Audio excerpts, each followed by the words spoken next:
ഇതേസമയം ആശർ താൻ ചെയ്ത തെറ്റുകളെല്ലാം ഏറ്റുപറയണേ. ബാർക്കയെ കൊന്നത്, മജിസ്ട്രേറ്റിനെ കൊന്നത്, സോളോണിസിനെ കൊന്നത്, അങ്ങനെ എല്ലാം അതൊരു മഹത്വമായാണ് അവൻ കാണുന്നത്. എന്നാൽ ഡോക്ടറുടെ മുമ്പിൽ ഈ ചട്ടുകാലിനെ പിടിച്ചു നിൽക്കാനാവില്ലെന്ന് അറിയാവുന്ന അവൻ കളം മാറ്റി ചവിട്ടണേ. ഒരു ഇമോഷണൽ ബ്ലാക്ക് മെയിലിംഗ് നടത്താൻ തന്നെ ഇതുവരെ ആരും തന്നെ ഒരു ഗ്ലാഡിയേറ്ററായി കണ്ടിട്ടില്ല. ഒരു പരിഗണനയും ഇതുവരെ ആരും തന്നിട്ടില്ല.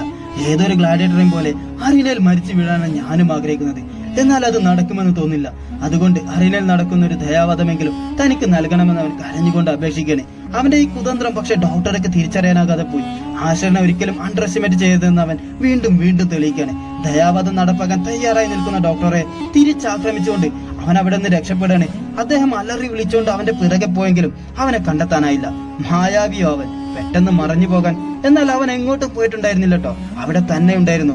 അവിടെ നടുമുറ്റത്ത് കൂട്ടിട്ടിരിക്കുന്ന ശവശരീരങ്ങൾക്കിടയിൽ ഒളിച്ചു കിടക്കുകയായിരുന്നു അവൻ. അതിനർത്ഥം ആശറിന്റെ ചതികൾ ഇനിയും അവസാനിച്ചിട്ടില്ലെന്ന് തന്നെയാണ്.